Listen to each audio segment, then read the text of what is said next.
Gracias, Mónica. Recibimos ahora al abogado Miguel Ángel Soria, que se desempeñó fugazmente como viceministro de Justicia bajo Salvador Erezi y que ahora como abogado en el sector privado está defendiendo a algunas familias que se quejan de que sus parientes afectados por el COVID no han sido recibidos en clínicas privadas y para eso ha dirigido una carta al congresista Leonardo Inga, presidente de la Comisión de Seguimiento a Emergencias y Gestión de Riesgos por el COVID.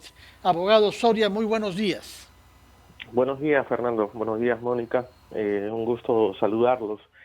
Y efectivamente, para complementar un poco la información que acabas de expresar, la solicitud al congresista Leonardo Inga y también dirigida al presidente de la República en consideración de dos casos concretos de personas que requieren atención de emergencia en el hospital de emergencia de Villa El Salvador y en un hospital del Cono Norte, digamos, frente a la omisión de la respuesta de ellos ante esta situación de riesgo real e inmediato, que además afecta a miles de personas a nivel nacional por la falta de atención de emergencia, en consideración de ello es que se ha presentado una solicitud de medidas cautelares ante la Comisión de Derechos Humanos, Convención Interamericana de Derechos Humanos. Esta medida cautelar tiene por objeto que las personas que no tienen acceso a una atención de salud en las instituciones públicas sean automáticamente derivadas a las instituciones privadas o mixtas de prestación de salud. La idea de esto es que además no sea solamente esa referencia en casos de gravedad, sino que también incluso desde los primeros síntomas que genera el virus del COVID-19. Atendiendo a un tema de prevención, sobre todo porque las personas que inician con los primeros síntomas debidamente tratadas serán personas que no requerirán necesariamente de oxígeno, que hoy en el Perú es escaso, de camas UCI, que hoy en el Perú sigue siendo escaso o incluso ni siquiera existen. Entonces la idea es que exista una alianza real y efectiva y para ello solicitamos la intervención de la Comisión Interamericana de Derechos Humanos para que, digamos, de manera efectiva exista un acceso a la salud para todos los peruanos, sobre todo porque además el contenido del derecho a la salud que está previsto en la Ley General de la Salud y en nuestra propia Constitución y en los tratados sobre derechos humanos y en la jurisprudencia de la Corte Interamericana garantiza precisamente que toda persona tenga el acceso a prestaciones de salud de manera efectiva cuando esta prestación de salud sea esencial. Y en ese contexto, la Ley General de Salud también autoriza ello, sobre todo una coordinación en épocas de epidemia entre el sector público y el sector privado para atender a la población en general. Entonces, nosotros estamos a la espera de una respuesta de la Comisión Interamericana a este requerimiento. Esta solicitud se presentó el 4 de julio. La Comisión Interamericana, como toda institución pública, también pasa por la pandemia porque ellos no están presentes de manera presencial en sus oficinas, sino que lo están haciendo de manera remota. Sí. Doctor, disculpe, o sea, todas las instancias aquí en el Perú se han agotado. ¿Por qué recurrir justamente a una instancia supranacional? ¿Y cuál es el tiempo que tomaría una decisión justamente de esta Corte? De la Comisión Interamericana. De la Comisión, La Corte sí. Interamericana es otra institución. Mire, esto dependerá mucho del trabajo de la propia Comisión. Hay situaciones, yo he tenido oportunidad de presentar otras medidas cautelares que se han resuelto en 24 horas.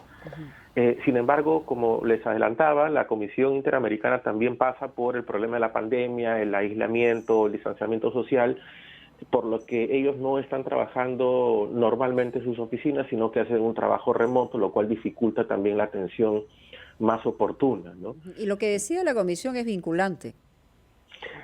Jurídicamente no lo es. Allí depende mucho de la voluntad del Estado. Si es que la Comisión Interamericana decide solicitar medidas cautelares al Estado con las medidas que he solicitado, el Estado está en la libertad de cumplirlas o incumplirlas.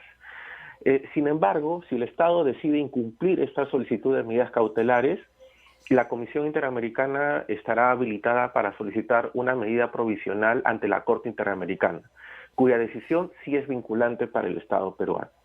Ya, pero digamos, todo esto toma mucho tiempo, ¿no? Estamos hablando de una situación urgente de su patrocinada y de otras 150 personas. ¿Por qué recurrir ante la Corte Interamericana y no atacar este problema en sede nacional? Porque ya se ha tratado de hacer eso, Fernando. Yo, como había adelantado, he trasladado esta situación de manera formal al presidente de la Comisión COVID, al presidente de la República, al ministro de Justicia, perdón, al ministro de Salud, a la ministra de Economía, al propio defensor del pueblo, y no se ha tenido respuesta de ninguno de ellos. Además, esta solicitud no solo ha sido respecto a 3 personas. Las bondades de las solicitudes, medidas cautelares, es que no solo se presentan en favor de personas determinadas, sino también en favor de personas determinables. En ese sentido, la solicitud también está dirigida para todos los pacientes y todas las personas que hacen sus colas y que no les permiten el ingreso a los hospitales.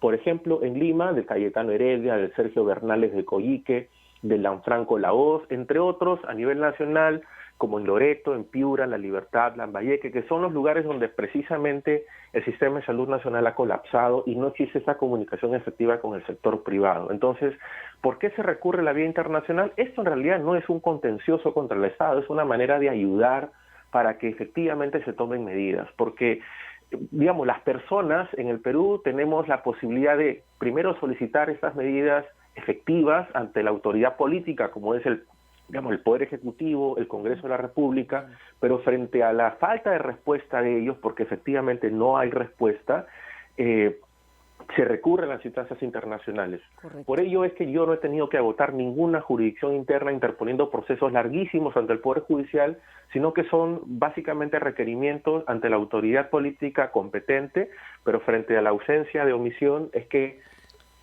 todos los peruanos tenemos... ¿Y qué le contestó el congresista Inga, a quien le escribió usted el 2 de julio?